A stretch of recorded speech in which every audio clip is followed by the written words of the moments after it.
Islam, Morris. Islam. Please be seated.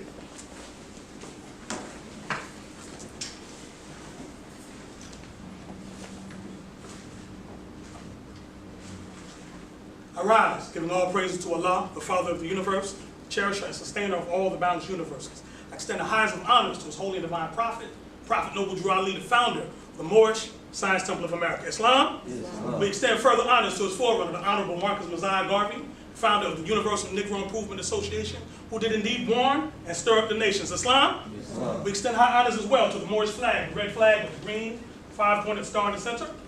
The 5 points representing love, truth, peace, freedom, and justice. These are the 5 highest principles ever brought to man. Islam? Islam. Extend high honors as well to the American flag, also known as the Stars and Stripes.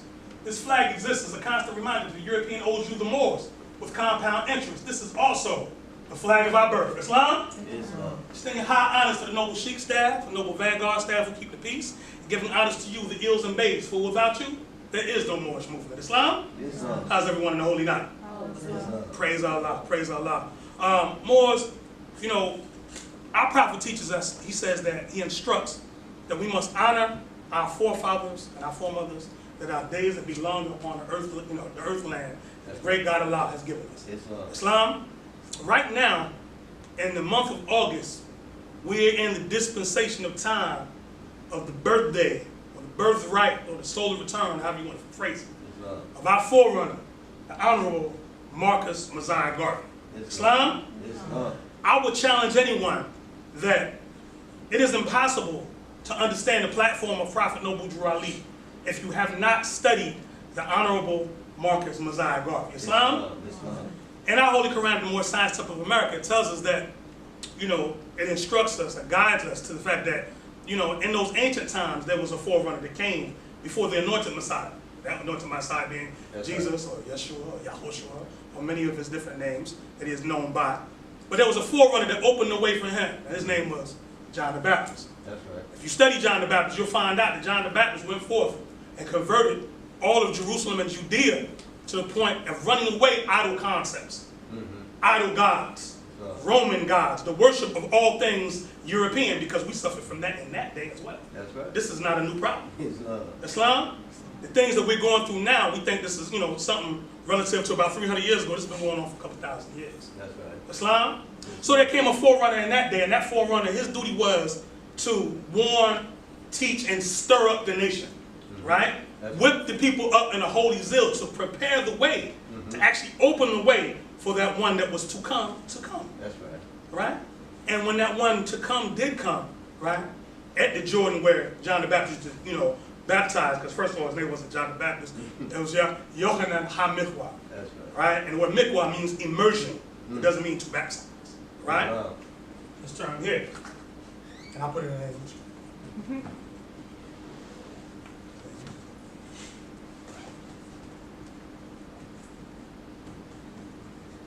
Okay? This is ancient Semitic or the Hebrew for John.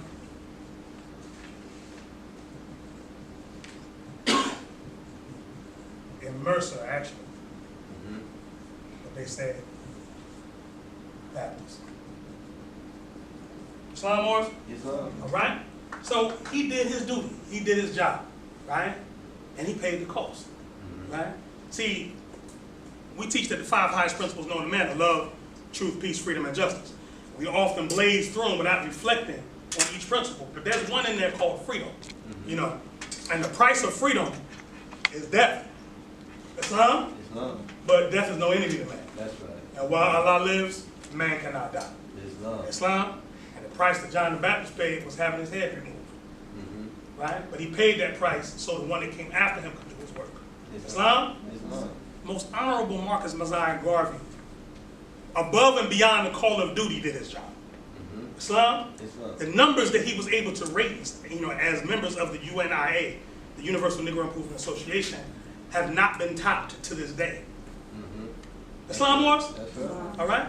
So much so that the established Negro intelligentsia, right, found enemies with Marcus. You know, his whole platform is, up you mighty people, you can accomplish what you will. That's right. Our Prophet Noble Drew Ali teaches us about a sluggish will that we suffer from. Yes, sir. But the Honorable Marcus Mosiah Garvey told us that, up you mighty people, you can accomplish what you will.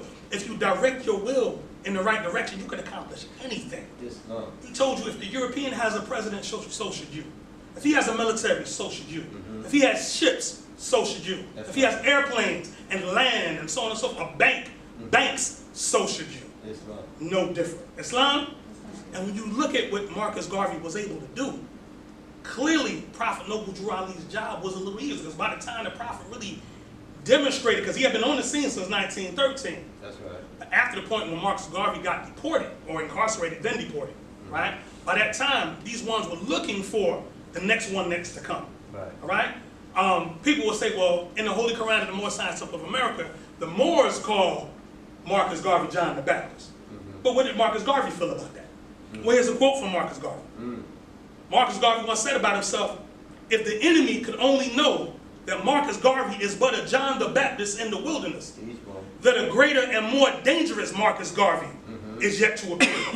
The Garvey with whom you will have to reckon for the injustice of the present generation. That's Marcus Garvey. So he said a more dangerous Marcus Garvey was coming after him. And that's none other than the Prophet Noble Drew Ali. Right?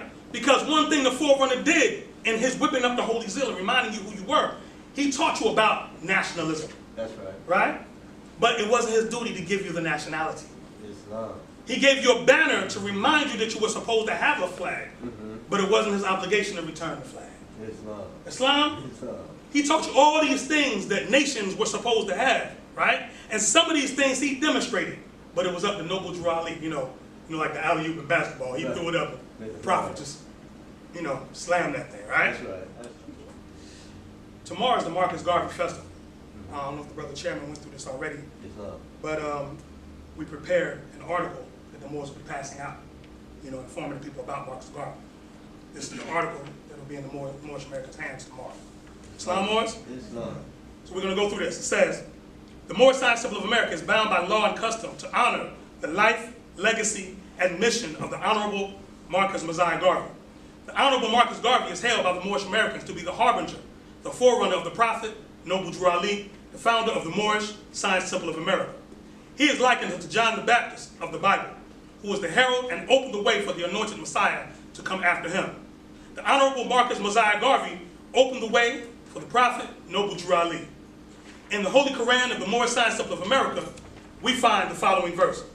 In these modern days, there came a forerunner of Jesus, who was divinely prepared by the great God Allah, and his name is Marcus Garvey, who did teach and warn the nations of the earth to prepare to meet the coming prophet, who was to bring the true and divine creed of Islam, and his name is Noble Drew Ali, who was prepared and sent to the earth by Allah to teach the old-time religion and the divine, and the everlasting gospel to the sons of men, that every nation shall and must worship under their own vine and fig tree, and return to their own and be at one with their Father God Allah. That's the Holy Quran, the Moorish Science Temple of America, chapter 48, verse 3. Islam Moors, if the enemy could only know that Marcus Garvey is but a John the Baptist in the wilderness, that a greater and more dangerous Marcus Garvey is yet to appear, the Garvey with whom you will have to reckon for the injustice of the present generation. And that's the source that it comes from. Marcus Garvey was a Jamaican-born national, British subject, and noticed the atrocities committed not only in Jamaica, but throughout the West Indies at the hands of the European nations. His first taste of political activism was with an unsuccessful printer strike. His later positions relative to the European nations' treatment of Asiatics throughout the West Indies began in 1910, when his travels throughout the West Indies and Central America began. He was influenced by the economic ideals of Booker T. Washington and the Pan-Africanists of his time. He was so influenced by Pan-Africanism that he later developed a slogan which was, Africa for the Africans. He lived in London between 1912 and 1914, working for a newspaper called the African Times and Orient Review, which was owned by an Asiatic Muslim from Sudan named Deuce Muhammad Ali, another influential man of that time. Marcus Garvey's time working at the African Times and Orient Review, would later be useful when he published his own newspaper known as the Negro World. He formed an organization in 1914 known as the Universal Negro Improvement Association, UNIA, while still in Jamaica. Note, he knew based on the condition the Negro needed improvement. On his condition, the Negro needed improvement. He traveled by boat to the United States of America and arrived March 23, 1916, after having dialogue with Booker T. Washington of Tuskegee University in Alabama. This date is in alignment with the Prophet Noble Drew Ali establishing the Moorish Divine National Movement, May 1, 1916. In May 1917, Marcus Garvey and 13 others formed the first UNIA chapter outside of Jamaica. August 17th, outside of Jamaica, yes. August 17th, 1918, he began publishing the Negro World newspaper. He worked for 2 years as editor without pay. He used the newspaper as a platform to promote the social, political, economic, and economic ideals of the UNIA. By June 1919, Mr. Garvey incorporated Black Star Line, Delaware. By September of the same year, Black Star Line Incorporated acquired its first ship that was named by them the SS Frederick Douglass. Due to the mechanical breakdowns of the ships, inefficient bookkeeping relative to the shareholders' contributions, the officers of the Black Star Line were accused of mail fraud. By 1920, the UNIA reportedly had 4 million members. Mr. Garvey definitely taught and warned the nations. He whipped up into the people a holy zeal, the likes of which they had not experienced since their time in chattel slavery. The people branded as Negro, black folks, colored people, and colored people were forcibly removed from the minds of their forefathers. The will necessary to rise from the Negro condition, not as individuals, but as a nation of people united, had left the collective psyche of the Asiatic people. Thus, the Honorable Marcus Mosiah Garvey was sent to the earth to remind and instruct our people regarding nationalism, although it was not his duty to teach our people their nationality. He brought us the red, black, and green banner to remind us that we were supposed to have a flag, but it was not his duty to bring the flag of our national descent. He taught us that we were supposed to have our own names, but it was not his yoke to bring our names. As the forerunner of the Prophet Noble Drew Ali, he reminded our people of the mighty nation that we were supposed to be.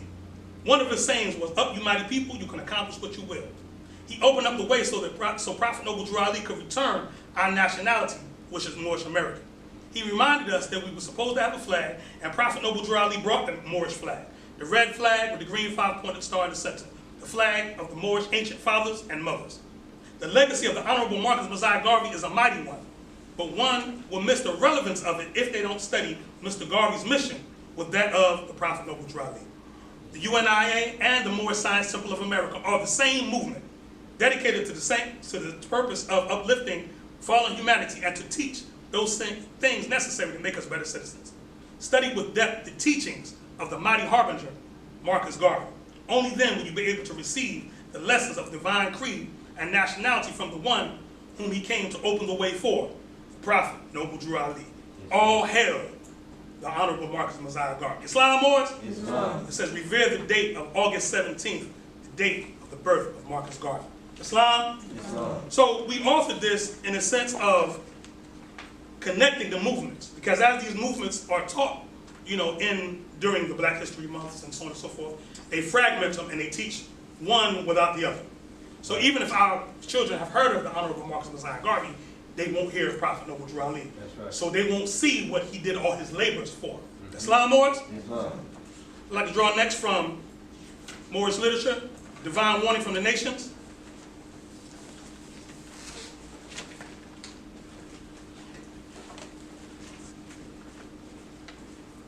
So we can see what our prophet's platform was and what he followed through on. Islam, Moors? Islam. A divine warning by the prophet for the nations. The citizens of all free national governments, according to their national constitution, are of one family bearing one free national name. Those who fail to recognize the free national name of their constitutional government are classed as undesirables and are subject to all inferior names and abuses and mistreatments that the citizens care to bestow upon them.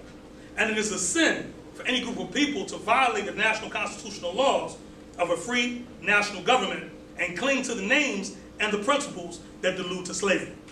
I, the prophet, was prepared by the great God Allah to warn my people and repent from their sinful ways and to go back to the state of mind to their forefathers' divine and national principles, that they will be law-abiders and receive their divine rights as citizens according to the free national constitution that was prepared for all free national beings. They are to claim their own free national name and religion. There's but one issue for them to be recognized by this government and of the earth, and it comes only through the connection of the Moorish divine national movement, which is incorporated in this government and recognized by all other nations of the world. And through it, they and their children can receive their divine rights unmolested by other citizens, that they can cast a free national ballot at the polls under the free national constitution of the state's government and not under a granted privilege as has been the existing condition for many generations. You who doubt whether I, the prophet, and my principles are right for the redemption of my people, go to those who know law in the city hall and amongst the officials in your government and ask them under an intelligent tone, and they will be glad to render you a favorable reply. For they are glad to see me bring you out of the darkness into the light. Money doesn't make the man. It is free national standards and power that makes a man and a nation. The wealth of all national governments, gold and silver and commerce, belong to the citizens alone, and without your national citizenship, by name and principles, you have no true wealth. And I am hereby calling on all true citizens that stand for a national free government and the enforcement of the Constitution to help me in my great missionary work, because I need all support from all true American citizens of the United States of America. Help me to save my people who have fallen from the constitutional laws of the government. I am depending on your support to get them back to the constitutional fold again, that they will learn to love instead of hate, and will live according to love, truth, peace, freedom, and justice, supporting our free national constitution of the United States of America. I love my people, and I desire their unity and mine to come back to their own free national and divine standards, because day by day they are violating the national and constitutional laws of their government by claiming names and principles that are unconstitutional. If Italians, Greeks, English, Chinese, Japanese, Turks, and Arabians are forced to proclaim their free national name and religion before the constitutional government of the United States of America, it is no more right that the law should be enforced upon all other American citizens alike. In all other governments, when a man is born and raised there and asked for his national descent name, and if he fails to give it, he is misused, imprisoned, or exiled. Any group of people that fail to answer up to the constitutional stance of law by name and principles, because to be a citizen of any government, you must claim your national descent name, an issue and names claimed by their forefathers. The word Negro alludes in the Latin language to the word nigger, the same as the word color alludes to anything that is painted, varnished, and dyed. And every nation must bear a national descent name of their forefathers, because honoring thy fathers and thy mothers, your days will be lengthened upon this earth. These names have never been recognized by any true American citizens of this day. Through your free national name, you are known and recognized by all nations of the earth that are recognized by the said national government in which they live. The 14th and 15th Amendments brought the North and South in unity, placing the Southerners who were at that time without power with the constitutional body of power. And at that time, 1865, the free national constitutional law that was in force since 1774 declared all men equal and free. And if all men are declared by the free national constitution to be free and equal, since that constitution has never been changed, there is no need for the application of the 14th and 15th Amendments for the salvation of our people and citizens. So there's but one supreme issue for my people to use to redeem that which was lost, and that is through the above statements. Then the lion and the lamb can lie down together in yonder hills, and neither will be harmed, because love, truth, peace, freedom, and justice will be reigning in this land. In those days, the United States will be one of the greatest civilized and prosperous governments of the world. But if the above principles are not carried out by the citizens and my people in this government, the worst is yet to come, because the great God of the universe is not pleased with the works that are being performed in North America by my people, and this great sin must be removed from the land to save it from enormous earthquakes, diseases, etc. And I, the prophet, do herein believe that this administration of the government, being more wisely prepared by more genius citizens that believe in their free national constitution and laws, and through the help of such classes of citizens, I, the prophet, truly believe that my people will find the true and divine way of their forefathers and learn to stop serving carnal customs and merely ideas of men that have never done them any good, but have always harmed them. So I, the prophet, am hereby calling aloud with a divine plea to all true American citizens to help me to remove this great sin which has been committed and is being practiced by my people in the United States of America, because they know it is not the true and divine way, and without understanding, they have fallen from the true light into the utter darkness of sin. And there is not a nation on earth today that will recognize them socially, religiously, politically, or economically, etc., in their present condition of their endeavorment in which they themselves try to force upon a civilized world. They will not refrain from their sinful ways of action, and their deeds have brought Jim Crowism, segregation, and everything that brings harm to human beings on earth. And they fought the Southerner for all these great misuses. But I have traveled in the South, and I have examined conditions there. And it is the works of my people continuously practicing the things which bring dishonor, disgrace, and disrespect to any nation that lives the life. And I am hereby calling on all true American citizens for moral support and finance to help me in my great missionary work to bring my people out of darkness into the marvelous light. From the prophet. Islam, Moors? Islam. So, with this, we can see Prophet Noble Drew Ali did not let the Moors off the hook. That's right. At all. That's right. Moorish American Muslims do not do victim mentality. We don't do blaming other national groups for things we're supposed to be doing. Islam. We don't blame other groups for economic takeovers that are taking place in our community. That's right. They're supposed to be our communities. If it's your community, you're supposed to control it, absolutely. Islam.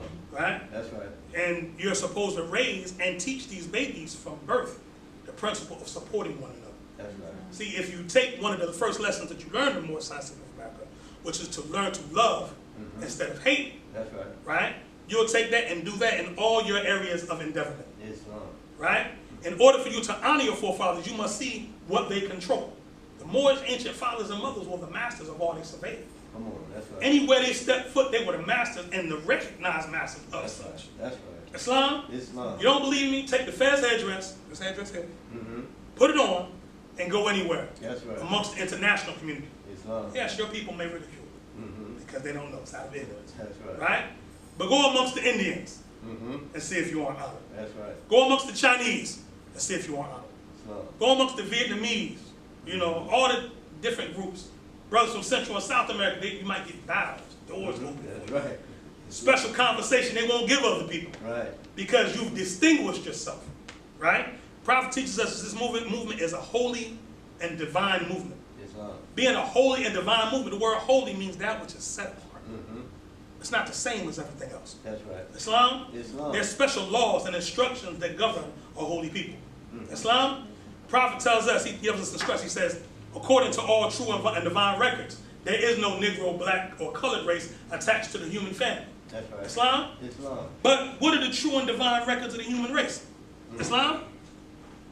I'd like to draw from at this point, because we honor all true and divine prophets. That's right. Jesus, Muhammad, Buddha, Confucius, etc. Islam? Islam. I'd like to draw from the Bible. The book of Judges.